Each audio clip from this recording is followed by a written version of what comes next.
Hi friends, welcome to my channel.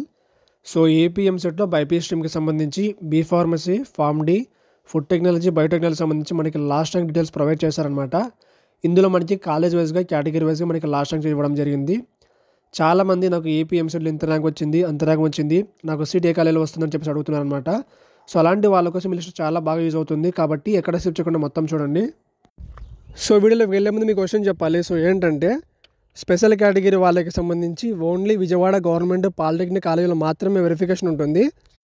కానీ by మిస్టేక్గా నేను మన స్టేట్లో ఉన్న మొత్తం అన్ని 14 హెచ్ఎల్సీల్లో స్పెషల్ కేటగిరీ వాళ్ళకి సంబంధించి వెరిఫికేషన్ ఉంటుందని చెప్పడం జరిగింది. బై మిస్టేక్గా తొందరలో చెప్పడం జరిగింది కాబట్టి గుర్తుపెట్టుకోండి. స్పెషల్ కేటగిరీ వాళ్ళకి ఓన్లీ విజయవాడ గవర్నమెంట్ పాలిటెక్నిక్ కాలేజీలో మాత్రమే వెరిఫికేషన్ జరుగుతుంది. సో ఇంకా టాపిక్లోకి వెళ్తే మనకి సైట్లో ఇన్ఫర్మేషన్ బులెటిన్ దగ్గర ఫస్ట్గానే మనకి ఏపీఎంసెట్ లాస్ట్ ర్యాంక్ డీటెయిల్స్ అని చెప్పేసి మనకి ఇవ్వడం జరిగిందనమాట. ఇందులో మనకి మన స్టేట్లో ఎంసెట్ కింద ఉన్న అన్ని ఫార్మసీ, ఫుడ్ టెక్నాలజీ, బయోటెక్నాలజీ సంబంధించి కాలేజ్ లిస్ట్ ఉందన్నమాట.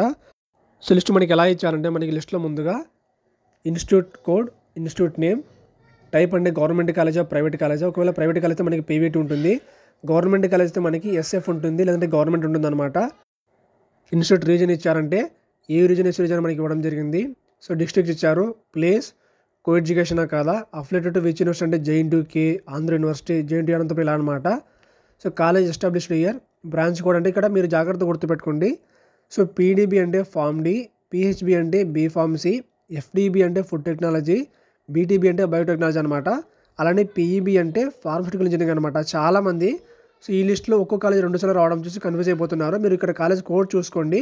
సో ఇక్కడ బ్రాంచ్ కోడ్ చూసుకోండి. బ్రాంచ్ కోడ్ దగ్గర మనకి పీడీబీ ఉంటే ఫార్మ్ డి, పిహెచ్బి ఉంటే బీ ఫార్మసీ, ఎఫ్డీబీ ఉంటే ఫుడ్ టెక్నాలజీ, బీటీబీ ఉంటే బయోటెక్నాలజీ, అలానే పీఈబీ ఉంటే ఫార్మస్యూటికల్ ఇంజనీరింగ్ అనమాట. కాబట్టి ఒకే కాలేజీ 2-3 సార్లు వచ్చిందని మీరు కన్ఫ్యూజ్ అవ్వకండి. సో అలానే మనకి నెక్స్ట్ ఏమి ఇచ్చారంటే సో లోకల్ ఏరియా, దీని తర్వాత మనకి కేటగిరీ వైజ్గా మనకి లాస్ట్ ర్యాంక్ ఇచ్చారనమాట. అంటే ఓసీ, ఎస్సీ, ఎస్టీ, బీసీలు అన్ని కేటగిరీలకు సంబంధించి మనకి లాస్ట్ ర్యాంక్ ప్రొవైడ్ చేయడం జరిగింది. సో వీటిలో మీ ర్యాంకును బట్టి మీకు ఏ కోర్స్ వస్తుంది, ఏ కాలేజ్ వస్తుంది మీరు చెక్ చేసుకోండి. సో ఇది మనకి గవర్నమెంట్ ఆఫీస్లో రిలీజ్ చేసిన లిస్టు కాబట్టి మీకు ఎలాంటి ప్రాబ్లం ఉండదు కాబట్టి మీరు జాగ్రత్తగా చెక్ చేసుకోండి. సో జాగ్రత్తగా చెక్ చేసుకొని మీ ర్యాంకుకి ఎక్కడ వస్తుందో మీరు చెక్ చేసుకొని మీరైతే డిసైడ్ అవ్వండి. సో ఈ విధంగా మీరు మన స్టేట్లో ఉన్న మొత్తం అన్ని ఫార్మసీ కాలేజీలకు సంబంధించి మీరు తెలుసుకోవచ్చు. సో ఇది ఫ్రెండ్స్ ఏపీఎంసెట్లో B pharmacy, pharm D, food technology, biotechnology సంబంధించి సో కాలేజ్ వైజ్గా, కేటగిరీ వైజ్గా లాస్ట్ ర్యాంక్ డీటెయిల్స్ అనమాట. సో వీటికి సంబంధించి మీకు డౌట్స్ ఉండే కింద కామెంట్ చేయండి. ఇంకా మీకు లైక్ చేసి, షేర్ చేసి, సబ్స్క్రైబ్ చేయండి. Thank you.